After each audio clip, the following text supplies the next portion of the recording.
ทยุเสียงใสส่งถึงใจไปสู่ปลายนาสารธรรมน้อมนำมองพระศาสดาบอกผู้คนทั่วลาหันมาเข้าวัดฟังธรรมคลื่นเสียงนี้เป็นคลื่นธรรมะจากใจส่งถึงบ้านไกลบ้านไกลฟังได้สุขใจล้ำยามดึกดื่นค่ำคืนมีงานต้องทำเป็นคลื่นสารธรรมเน้นย้ำธรรมะเพื่อนใจเสียงคลื่นธรรมบอกหลักธรรมให้คลายความเหงาฟังเสียงธรรมะเบาเบาบอกเล่าถึงคนบ้านไกลสื่อธรรมะบอกลดละละวางด้วยใจสื่อไปถึงสวงในเข้าใจหลักธรรมหลักดีลิ้วเพลงธรรมผูกสัมพันธ์จิตใจร่าเริงฟังสาระธรรมะบันเทิงรื่นเริงในชีวิตยามวันว่างเดินทางไปเยี่ยมสถานีนัดพบกันน้องพี่วันนี้วันดีวันเสาร์สวดมนต์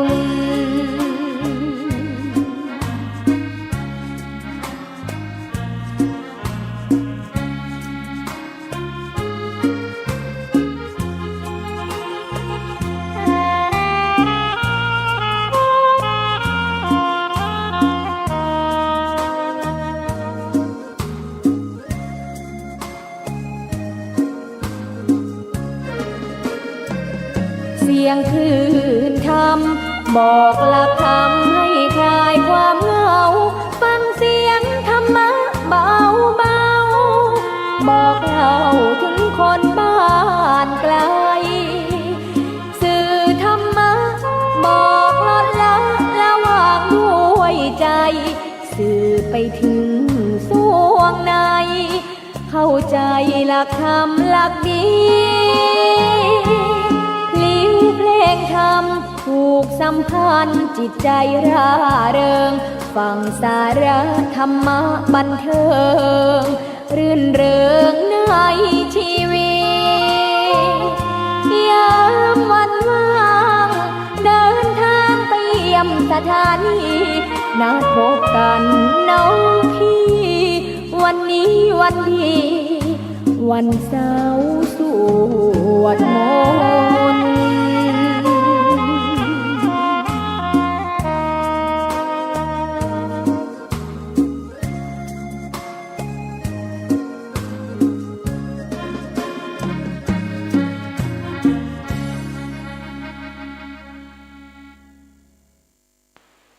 ขอความนอบน้อมจงมีแด่พระรัตนตรัยเจ้าสามประการพระรัตนตรัยองค์ที่หนึ่งคือพระพุทธเจ้าพระรัตนตรัยองค์ที่สองคือพระธรรมพระรัตนตรัยองค์ที่สามคือพระอริยสงฆ์ข้าพระพุทธเจ้าขอเคารพนบนอบกราบไหว้แตบไตรไวยสาพระรัตนตรัยเจ้าถึงสามประการโดยความเคารพสักการะเป็นอย่างยิ่งขอถวายความเคารพพระเถรานุเถระเจ้าคณะพระสังฆาธิการครูบาอาจารย์ตลอดถึงพระภิกษุหนุ่มสามเณรน้อยจุตนจุองค์ ขอเจริญพรศรัทธาญาติโยมนักศีลนักบุญทั้งหลายเนอ้อต่อจากนี้ไปอาตมาภาพพระครูปริยัติกิจจาภิวัตรแห่งสำนักวัดพระสิงห์อำเภอเมืองจังหวัดเชียงใหม่ ในฐานะประธานหน่วยอบรมประชาชนประจำตำบลพระสิงห์เขตหนึ่ง ขอนำรายการสุขใจมอบเป็นธรรมบรรณาการอาหารใจคือกับท่านสาธุชนก่อนที่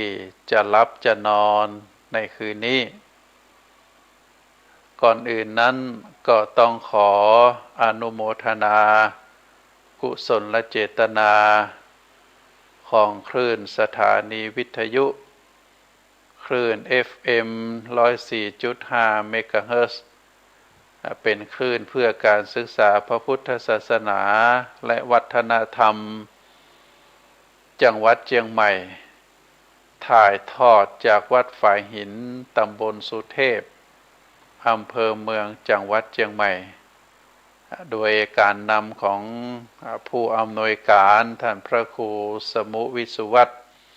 วรกิจโจตลอดถึงเจ้าหน้าที่ทุกฝ่ายทุกแผนกที่ได้อำนวยความสะดวกคือกระผมและอาตมาภาพได้มีโอกาสน้อมนำเอาพระธรรมคำสอนขององค์สมเด็จพระสัมมาสัมพุทธเจ้ามานำออกเสนอคือกับศรัทธาประชาชนครูบาอาจารย์ที่ได้รับฟังจากคลื่นสถานีวิทยุแห่งนี้รายการสุขใจเฮาตั้นตั้งหลายจะได้มาปะกันทุกคืนวันเสาร์เนอศรัทธาญาติโยมทุกคืนวันเสาร์นั้นเราจะได้ปะกันนะในเวลา3 ทุ่มถึง4 ทุ่มโดยประมาณ สำหรับคืนวันจันทร์วันนี้เฮาตั้นตั้งหลายก็เป็นที่ทราบกันดีตลอดทั้งวันเกือบทุกสถานีก็ได้เอ่ยว่าวันพรุ่งนี้เป็นวัน12 เพ็งตรงกับวันที่21เดือนกันยายน2564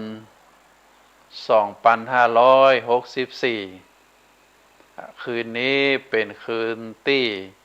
เราเรียกว่าเป็นคืนวันโกนเป็นคืนวันโกนก็เข้าใจว่าตอนนี้ถ้าศรัทธาญาติโยมบรับมานอนเตื้อก็อาจจะเป็นช่วงติเตรียมครัวเข้าของเครื่องใจไม้สอยดอกไม้ธูปเทียนโภชนะอาหารข้าวหวานที่มันบะบูดหรืออาจจะได้เตรียมของกินของทานวันพรุ่งนี้วัน12 เพ็งศรัทธาญาติโยมก็จะได้ไปวัดไปวาไปตานขันเข้าไปตานธรรมก็ว่ากันไปตามประเพณีวัฒนธรรมของเฮาตั้นตั้งหลายเดือน12 เพ็งก็ต่างเจ้าพุทธล้านนาเฮาก็ถือว่าเป็นวันเรียกว่าเป็นวันที่นายโยมพิบาลได้ปล่อยบรรดาดวงวิญญาณของบรรพบุรุษของญาติพี่น้องของเฮาตั้นตั้งหลายได้ออกมารับของกินของทานเฮาได้เชื่อกันเป็นลักษณะแบบนั้นเพราะฉะนั้นเดือน12 เพ็งบางทีเฮาก็เรียกว่าเป็นวันเปตพีคำว่าเปตพีก็หมายถึงการทำเครื่องบูชาการทำเข้าของเพื่อที่จะอุทิศส่วนบุญส่วนกุศลให้กับญาติพี่น้องผู้ที่ล่วงลับไปแล้วอันนั้นเป็นจุดหมายหลัก ในประเพณีที่ว่านี้ก็คือเดือน12 เพ็งตั้งเหนือเฮาอู้ถึงเดือนก่อนสถาญาติโยมตั้งเหนือเฮานั้นก็จะมีเดือนตีนับกันนะตั้งแต่เดือนที่ 1จนถึงเดือนที่12ตั้งเหนือเฮานั้นจะโวยกว่าภาคกลางอยู่2 เดือนตอนนี้ภาคกลางหรือปฏิทินทางภาคกลางนั้นก็จะเป็นเดือน10ตั้งเหนือเฮาเป็นเดือน12โดยการถือแบบจันทรคติก็คือนับดวงจันทร์เป็นเกณฑ์เป็นข้างคืนข้างแรมแต่ว่าในส่วนของสุริยคติการนับดวงอาทิตย์นั้นก็จะเป็นวันนี้เป็นวันที่20เดือนกันยายนเพราะฉะนั้นการนับจันทรคติกับสุริยคตินั้นก็จะบ่เหมือนกันสุริยคตินับดวงอาทิตย์นั้นก็จะเหมือนกันทั่วโลกส่วนจันทรคตินับดวงจันทร์นั้นถ้านับในทางพระพุทธศาสนาเขาถือว่าในสมัยข้างพุทธกาลเป็นต้นมาก็นับแบบดวงจันทร์เรียกว่าจันทรคติเพราะในสมัยก่อนยังบ่มีปฏิทินเตื้อในส่วนของเดือน10ภาคกลางหรือเดือน12ภาคเหนือเฮาเป็นวันเพ็ญเดือน10ภาคกลางวันเพ็ญเดือน12ภาคเหนือเฮาก็จะเป็นประเพณีเหมือนเดียวกันก็คือการทำบุญอุทิศให้กับบรรพบุรุษเพราะฉะนั้นประเพณีลักษณะแบบนี้จากการศึกษาค้นคว้าแล้วก็ได้รับอิทธิพลมาจากศาสนาพราหมณ์ศาสนาพราหมณ์ก็มีประเพณีการฮือตาลเรียกว่าเปตพี ก็คือการบูชาแก่ดวงวิญญาณของบรรพบุรุษ ญาติพี่น้องที่ได้เสียชีวิตไปแล้วเหมือนเดียวกันเหมือนเดียวกันเพราะฉะนั้นศาสนาพุทธเฮาถือว่าเกิดที่หลังศาสนาพราหมณ์ประเพณีบางอย่างก็ได้ปรับปรุงปฏิรูปเปลี่ยนแปลงมาจากศาสนาพราหมณ์ตามที่อาตมาได้เคยอู้ไว้การทำเปตพี ก็เป็นพิธีของศาสนาพราหมณ์ที่ทำมาก่อนศาสนาพราหมณ์เข้ามาสู่ประเทศไทยสู่ในดินแดนสุวรรณภูมิบ่ว่าจะเป็นเขมรลาวเวียดนามพม่าในดินแดนแถบนี้ก็เป็นอิทธิพลของศาสนาพราหมณ์มาก่อนศาสนาพราหมณ์ได้ปรับเป็นศาสนาฮินดูส่วนช่วงหลังมาพระโสนะกับพระอุตรสมณทูต2 รูปที่ได้เดินทางมาจากประเทศอินเดียจากการทำสังคายนาครั้งที่3ก็ได้มาเผยแผ่พระพุทธศาสนาในดินแดนสุวรรณภูมิก็ได้นำเอาหลักการในทางพระพุทธศาสนาเข้ามาต่อมาก็ศาสนาพุทธได้เจริญรุ่งเรืองได้บดบังของศาสนาพราหมณ์แต่ว่าประเพณีหลายสิ่งหลายอย่างชาวพุทธของเฮาที่อยู่ในดินแดนแถบนี้ก็ยังได้สืบสานต่อมาจนถึงปัจจุบันอย่างเช่นเรื่องการเปตพีเรียกว่าเป็นพิธีกรรมเปตพี การทำบุญอุทิศคือกับผู้ตายก็ยังทำเหมือนกันเพราะฉะนั้น จุดใหญ่ใจความที่เฮาท่านทั้งหลายได้ฟังมาตลอดวันนั้นก็ครูบาอาจารย์ได้ได้กล่าวเป็นที่เรียบร้อยแล้วอาตมาก็คงจะสรุปง่ายๆว่าประเพณีในเดือน12เพ็งของเจ้าพุทธของเฮานั้นวัตถุประสงค์หลักๆก็มีอยู่2ประการประการที่1ก็คือการฮือตาลประการที่2ก็เป็นการแสดงความกตัญญูกตเวทีต่อบรรพบุรุษของเฮาอันนี้เป็นจุดใหญ่ใจความประเด็นหลักก็จะได้ได้คือศรัทธาญาติโยมได้เข้าใจพอประมาณตามเวลาที่จะโอกาส การฮือตาลก็เป็น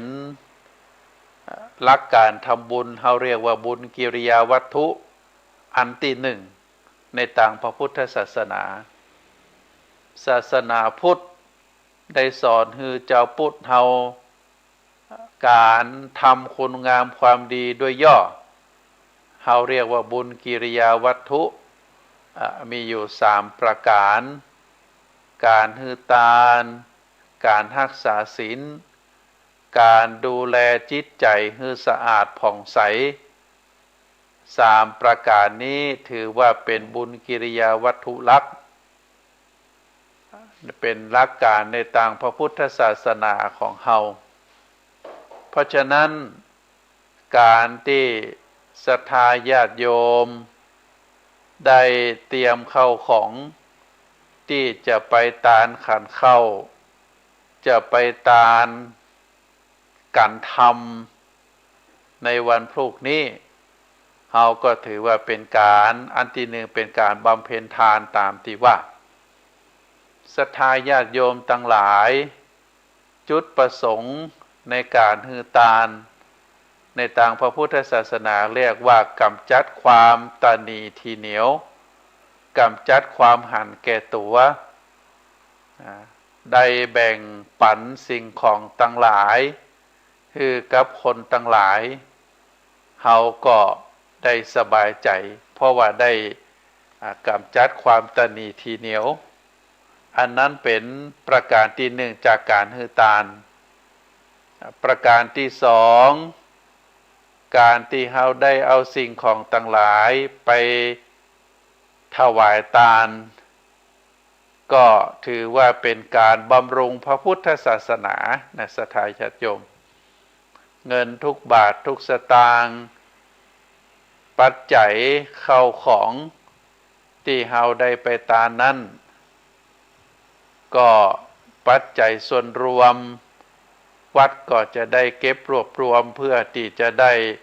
เป็นค่าน้ำค่าไฟเป็นค่าซ่อมแซมกุฏิวิหารหรือมีโครงการที่กำลังสร้างหันสร้างนี่ก็เอาปัจจัยในส่วนนี้ไปสมทบก็ถือว่าเป็นการบำรุงพระพุทธศาสนากำจัดความตนีบำรุงพระพุทธศาสนาอันต่อมาก็ก่อให้เกิดบุญเกิดกุศลที่จริงแล้วการฮือตาลที่จะก่อบุญก่อกุศลนั้นศรัทธาญาติโยมการฮือตาลก็มีอยู่3ประการการฮือตาลประเภทที่1เขาเรียกว่าวัตถุทานวัตถุทานก็คือฮือสิ่งของอย่างที่ว่าได้ถวายเข้าอาหารวิณฑบาตเครื่องใจไม่ซอยสำหรับพระสงฆ์อาจจะเป็นผ้าสบงจีวรผ้าเช็ดตัวหรือน้ำดื่มเครื่องใจสอนสบู่ยาสีฟันสิ่งของเหล่านี้เราเรียกว่าวัตถุทานทานสิ่งของทานประเภทที่2เราเรียกว่าธรรมทาน ธรรมทานก็คือการคือกรรมแนะนำพร่ำสอนการจี้แนะจี้นำการอบรมสั่งสอนการฮือข้อคิดเราเรียกว่าธรรมทานอย่างพระสงฆ์องค์ข้าเจ้าเปิ้นได้เทศน์ธรรมเทศน์ธรรมก็คือเอาคำสอนของพระพุทธเจ้ามาเทศน์บางรูปอาจจะเทศน์ปากเปล่าเทศน์แบบปฏิภาณบางรูปก็อาจจะเทศน์แบบคัมภีร์อย่างเช่นกัมปีมลัยโพธิ์ปุพพเปตพีอย่างเป็นต้นในพระธรรมเหล่านั้นก็จะแฝงไปด้วยข้อคิดคำสอนในทางพระพุทธศาสนาอันนี้เราเรียกว่าธรรมทานศรัทธาญาติโยมก็มีโอกาสได้อบรมสั่งสอนแนะนำลูกหลานก็ถือว่าเป็นสิ่งที่ดีก็เป็นธรรมทานเหมือนเดียวกันแล้วก็อันที่สามเขาเรียกว่าอภัยทานการให้อภัยให้โอกาสแก่บุคคลที่ผิดพลาดเขาบางครั้งเป็นทรัพย์สมัยใหม่ก็ว่าให้โอกาสแก่บุคคลเหล่านั้นบุคคลผู้นั้นได้ยืนในสังคมก็คือโอกาสเปิ้นจากการที่ได้ทำผิดพลาดมาอันนี้เขาเรียกว่าเป็นอภัยทานเพราะฉะนั้นทานถึงสามประการนี้จะเป็นวัตถุทานธรรมทานอภัยทานก็ถือว่าเป็นทานดังนั้นเป็นสิ่งที่ดีพระพุทธศาสนาของเฮาเป็นศาสนาที่สันติสุขเป็นศาสนาที่ช่วยเหลือเกื้อกูลซึ่งกันและกันการช่วยเหลือการให้ทานบ่จำเป็นที่จะต้องเอาไปทานที่วัดเท่านั้นช่วยเหลือคนทุกข์คนยากในหมู่บ้านเอาข้าวสารอาหารแห้งเอาผักดองของไม้ที่เฮามีอยู่เอาไปหอมเอาไปช่วย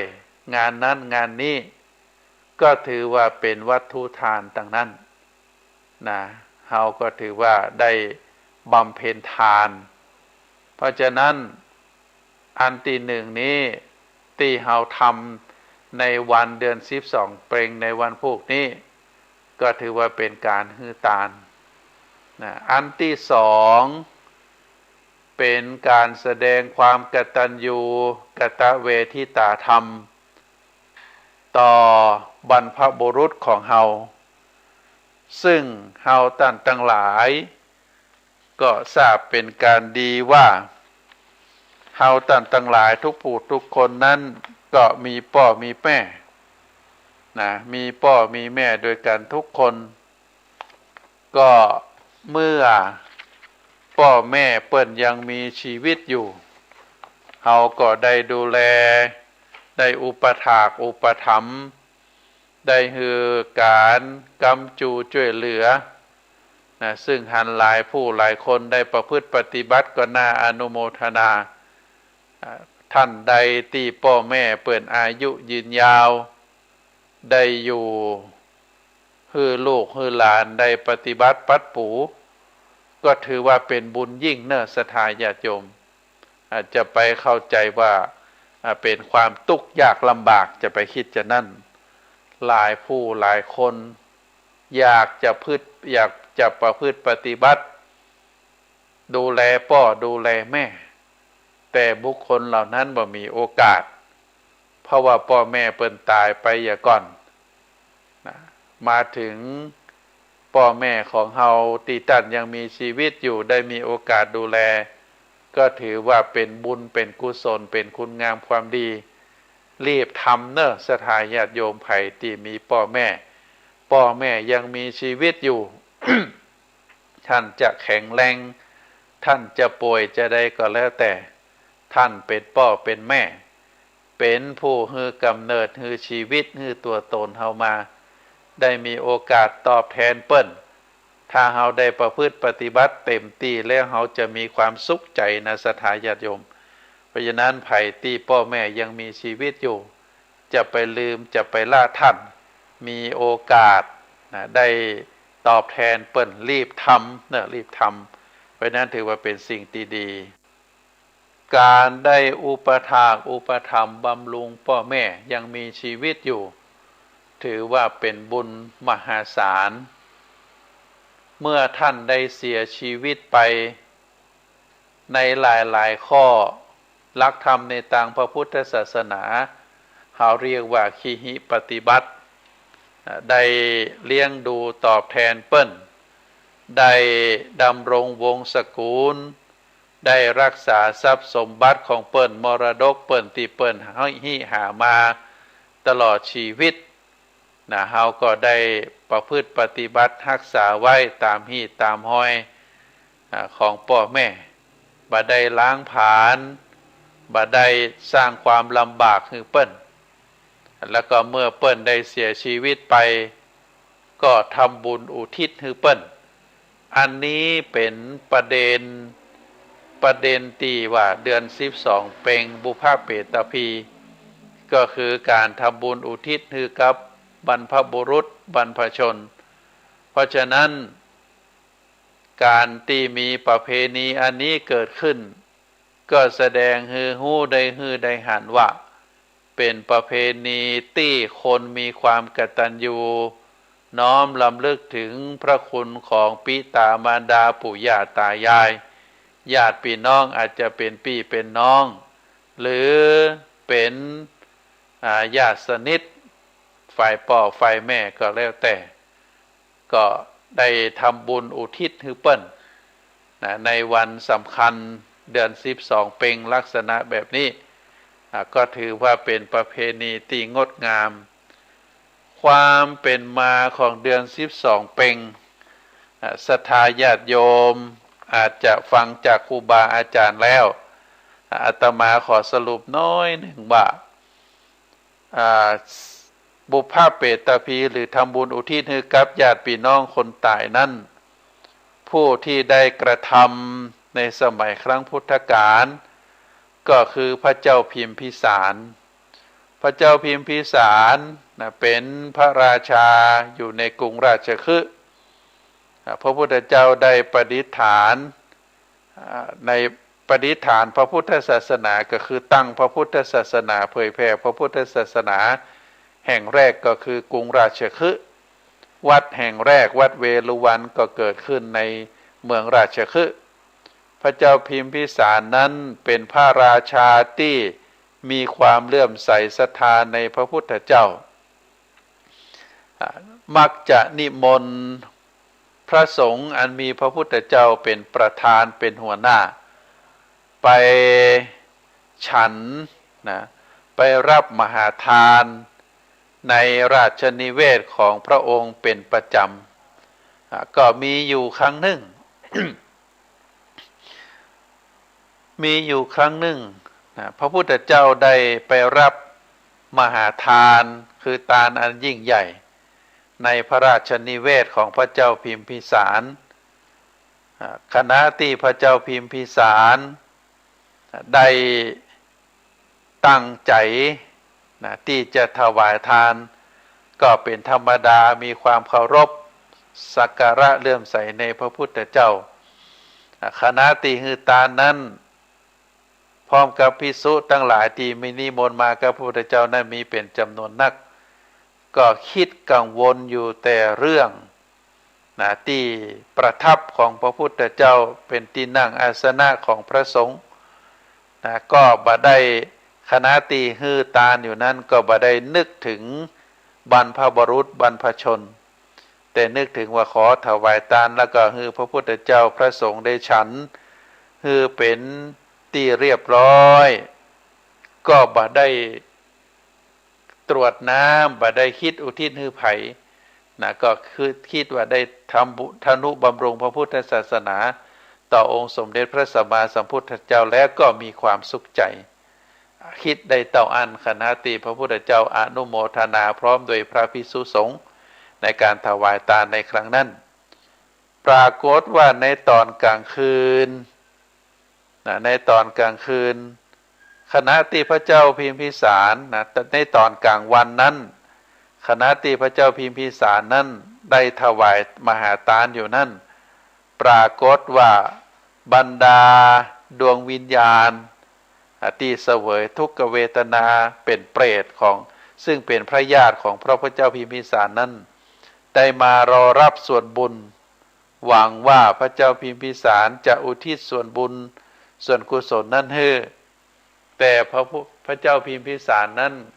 ญาติหน้าหมายตาลแต่บ่ได้คิดอุทิศให้กับพระญาติเหล่านั้นบรรพบุรุษบรรพชนเหล่านั้นตั้งใจพอดแต่ว่า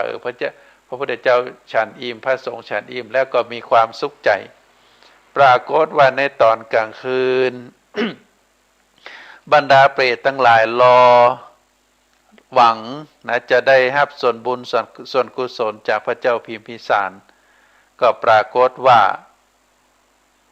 พระเจ้าพิมพิสารก็บ่ได้อุทิศให้เปรตทั้งหลายนั้นก็ได้แสดงคือพระเจ้าพิมพิสารได้หันด้วยการเปล่งเสียงร้องอย่างโหยหวนทั่วดังไปทั่วราชนิเวศทำให้พระเจ้าพิมพิสารนั้นสะดุ้งตื่นฟังเสียงเสียงวิทย์เสียงวิวเสียงโหยหวนก็นอนบ่รับพยายามข่มตาลับก็นอนบ่รับแล้วก็มีความหวาดกลัวตื่นเจ้าขึ้นมาก็ได้เสด็จไปหาพระพุทธเจ้าได้ทูลถามว่าเสียงนั้นมันเป็นเสียงอะไรเกิดอะไรขึ้นพระพุทธเจ้าได้ตรัสบอกว่าเสียงนั้นเป็นเสียงของพระญาติพี่น้องของพระองค์ที่เป็นเปรตที่เกิดเป็นเปรตหวังว่าเมื่อพระองค์ได้ถวายทานแล้ว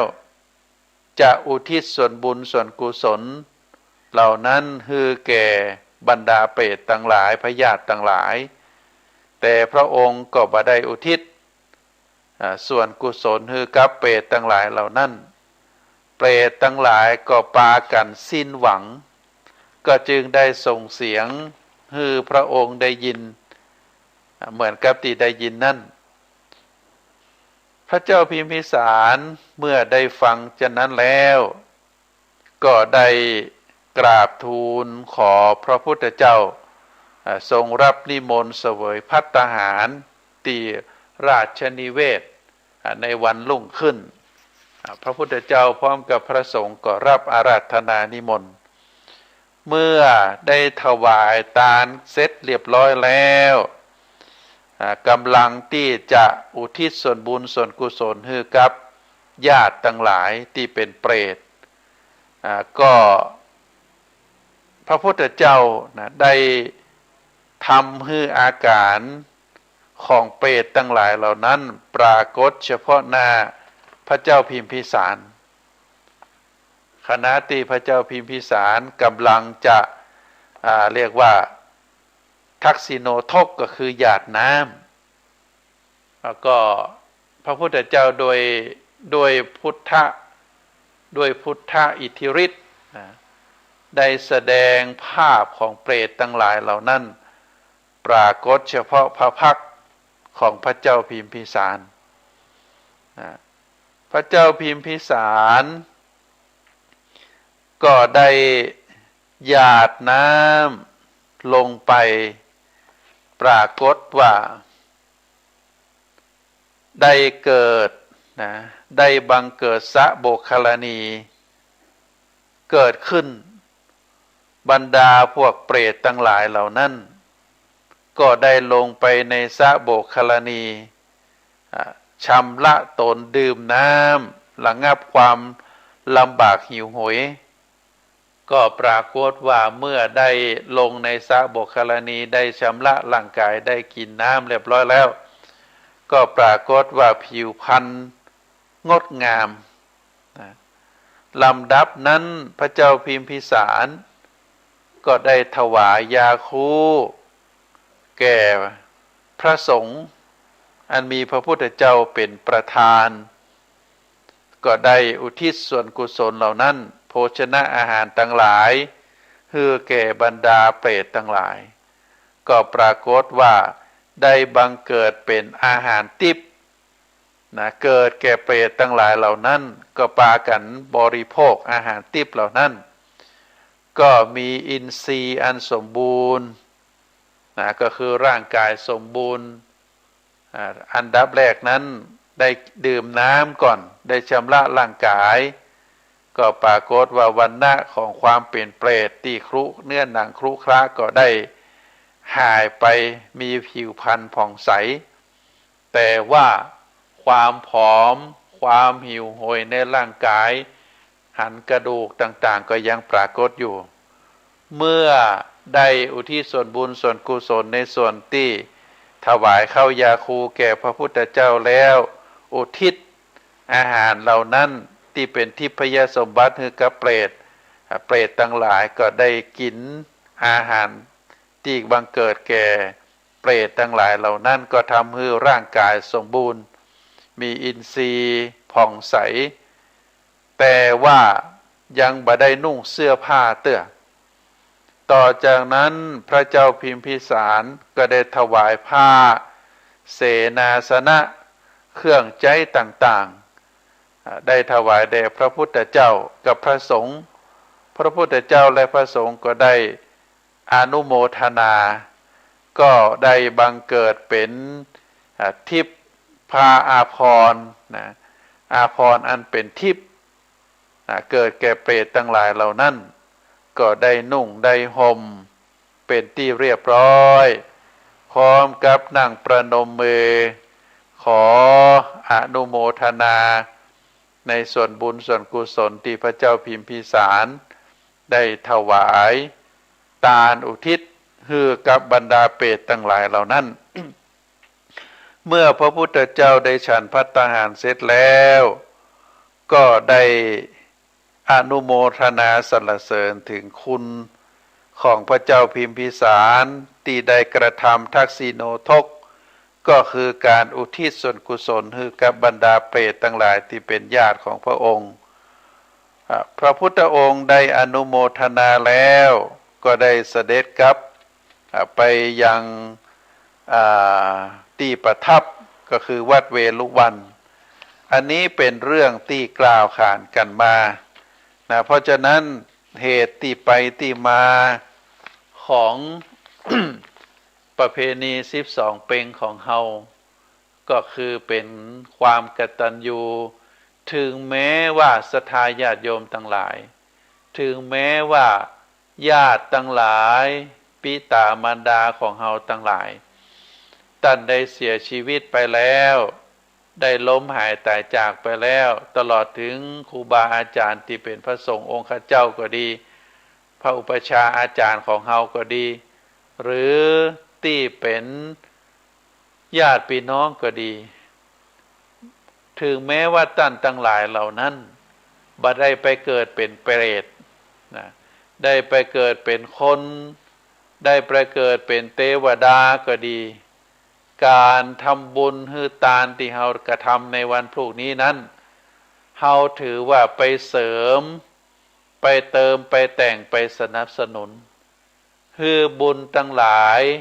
ของพ่อแม่พี่น้องบรรพบุรุษของเฮานั้น ฮือไปเพิ่มบุญฮือเปิ้นนะจากที่มีสุขแล้วก็มีสุขยิ่งขึ้นเพราะฉะนั้นศรัทธาญาติโยมทั้งหลายนะเฮาก็ทำไปเตอะนะหนึ่งเป็นการบำรุงพระพุทธศาสนาสองเฮาก็ถือว่าเฮาได้สั่งสมบารมีสั่งสมตานะบารมีก็คือบุญกุศลอันเกิดจากการฮือทานนี้เฮาก็ได้รับส่วนบุญส่วนกุศลนั้นเป็นของเฮาตัวเองประการที่สามเฮาก็ได้น้อมถวายอุทิศถวายนะน้อมอุทิศถวายคือกับดวงวิญญาณของบรรพบุรุษบรรพชนของเฮาถือว่าเฮาได้กระทำในความเป็นลูกเป็นหลานนะอุทิศส่วนบุญส่วนกุศลให้ท่านทั้งหลายเหล่านั้น สำคัญที่สุดสถานญาติโยมที่เราจะตานในวันพรุ่งนี้ ก็ขอให้ท่านทั้งหลายได้ตั้งจิตตั้งใจให้ดีเนอะในคณะวันนี้หลายท่านอาจจะเตรียมครัวเตรียมของอยู่ก็ขอให้เตรียมของเตรียมครัวเอาของที่ถวายสิ่งของที่จะไปตานนั้นคือเป็นของบริสุทธิ์เป็นของที่ละเอียดสุขุมเปิ้นบอกว่าของที่เฮาเอาไปตานนั้นอย่างน้อยก็ขอให้มันเสมอเสมือนกับของที่เฮาใจสอยจะไปเอาของที่มันหยาบมันบ่าละเอียดมันต่ำกว่าที่เฮาใจสอยแต่ถ้าของนั้นยิ่งเป็นของที่ละเอียดเป็นของที่สะอาดเป็นของที่งดงามนักกว่าของที่เฮาใจสอยเป็นเรื่องดีนะเป็นเรื่องดีเพราะฉะนั้นก็เตรียมเข้าเตรียมของแล้วก็ขอให้เตรียมด้วยเข้าของที่บริสุทธิ์ที่หามาได้ด้วยน้ำพักน้ำแรงของเฮาอันที่สองการเตรียมไปวัดในวันพรุ่งนี้ก็ด้วยจิตใจอันผ่องใสเมื่อไปถึงแล้วก็ไปถวายทานกับพระคุณเจ้าเฮาถือว่าพระสงฆ์องค์สามเณรจุปู่จุรูปจุตนนั่นก็ถือว่าเป็นเนื้อนาบุญไปถวายไปตานคณะตีตานคณะตีฮือคณะตีตั้งจิตตั้งใจนั้นขอฮือตั้งจิตตั้งใจอยากหน้าหมายตานแล้วนึกถึงหน้าพ่อนึกถึงหน้าแม่นึกถึงหน้าครูบาอาจารย์ญาติพี่น้องที่เฮาจะอุทิศให้เปิ้นนั่นนึกถึงเปิ้นหยาดน้ำไปตวยแล้วก็เมื่อหยาดน้ำฮับปอนเสร็จเรียบร้อยนะของตั้งหลายเหล่านั้นก็ถวายพระสงฆ์ไปเฮาตานไปแล้วเปิ้นจะเอาเนี่ยจะใดก็แล้วแต่เปิ้นจะไปหวงจะไปเสียดายนะจะไปพ่อตานแล้วก็คือตานไปเสร็จเรียบร้อยก็เอาน้ำหยาดนั้นลงมาจากสถานออกมาจากที่ถวายตานแล้ว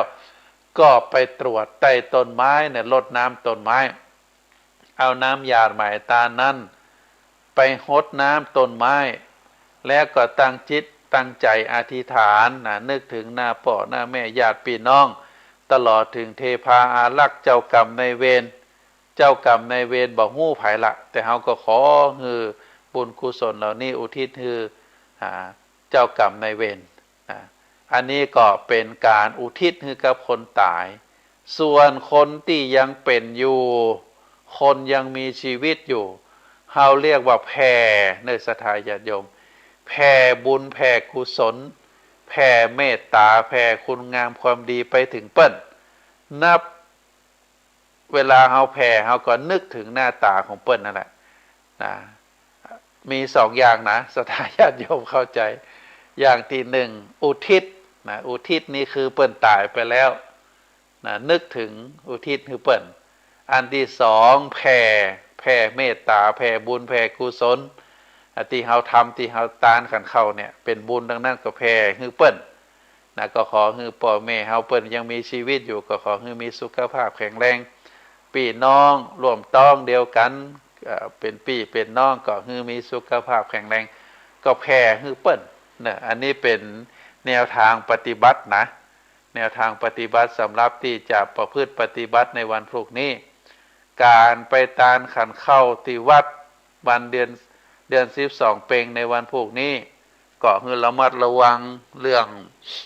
คนจำนวนคนนักนะก็จะไปฟังนะจะไปฟังก็ขอให้ได้ตั้งใจนะพอตีพอตางให้เรียบร้อยพอคิวอย่างเสร็จก็เมื่อถึงคิวเฮาก็ไปตานด้วยความเต็มใจด้วยความยิ้มแย้มแจ่มใสจะไปวิตกกังวลตานแล้วก็มาเอาน้ำนั้นมาหดน้ำต้นไม้ต้นไหนก็ได้ต้นใหญ่ต้นน้อยก็ได้ถ้าเป็นต้นใหญ่ก็ยิ่งดีต้นไม้ต้นใหญ่นั้นก็จะมีลูกค้าเทวดาเปิดอยู่ก็ไปหดน้ำแล้วก็อธิษฐานให้เปิ้นอธิษฐานแผ่บุญแผ่กุศลให้เปิ้นอันนี้ก็เป็นสิ่งที่ควรทำเนอะในวันพรุ่งนี้ก็ถือว่าสรุปแล้ว การทำบุญเดือน12เพ็งก็เป็นการสร้างบุญสร้างกุศลให้กับตัวเองเป็นเพิ่มคุณงามความดีเรียกว่าเพิ่มบุญเดิมนะรักษาบุญเดิมนะเรียกว่ารักษาบุญเดิมไว้แล้วก็เพิ่มบุญใหม่อันที่สองอุทิศส่วนบุญส่วนกุศลคือกับบรรดาดวงวิญญาณของญาติพี่น้องบรรพบุรุษบรรพชนของเฮานึกถึงไผได้ไผที่เปิ้นมีบุญมีคุณกับเฮาก็อุทิศให้เปิ้นนะจะทำกี่กันก็แล้วแต่จะทำกันเดียวกันใหญ่ๆแล้วก็เฮาคิดเอาอาจจะเขียนชื่อให้ตู้เจ้าเปิ้นปั่นปอนแล้วแต่เปิ้นแต่ใจเฮานั้นคิดว่าขออุทิศให้ไผพ่องหลังจากนั้นก็แผ่บุญแผ่กุศลคุณงามความดีเหล่านี้ฮือกับญาติพี่น้องฮือกับคุณพ่อคุณแม่ผู้ที่ยังมีชีวิตอยู่ก็ถือว่าเป็นสิ่งที่เฮาควรกระทำในวันพวกนี้อาตมาภาพขออนุโมทนาบุญเนอสถาญาติโยมทุกท่านก็ขอฮือได้บุญตามที่เฮาได้ตั้งใจไว้บุญเท่านั้นที่จะเป็นที่ปึ้งเฮาไปในภายภาคหน้าเฮามาแน่ใจว่าเมื่อเฮาตายไปแล้วนะบรรดาญาติพี่น้องลูกหลานจะทำให้เฮาก่อนถ้าเฮาได้สะสมบุญไว้แล้วในชาตินี้เฮาก็ได้มีบุญเต็มแล้วเฮาก็ใจบุญของเฮาเปิ้งบุญของเฮาไปในสู่ภพภูมิต่างหน้าก็บ่ต้องรอที่จะมารับบุญรับกุศลจากญาติพี่น้องแต่ถ้าเปิ้นฮักเฮาเปิ้นชอบเฮาเปิ้นลำลึกถึงพระคุณของเฮาเปิ้นจะทำบุญให้เฮาก็บ่ว่านะได้เตืองได้แถมบุญเฮาให้นักยิ่งขึ้นอันนี้เป็นสิ่งที่เฮาควรกระทำเน้อก็ขออนุโมทนาบุญขอทุกท่านมีความสุขความเจริญเน้อเจริญพร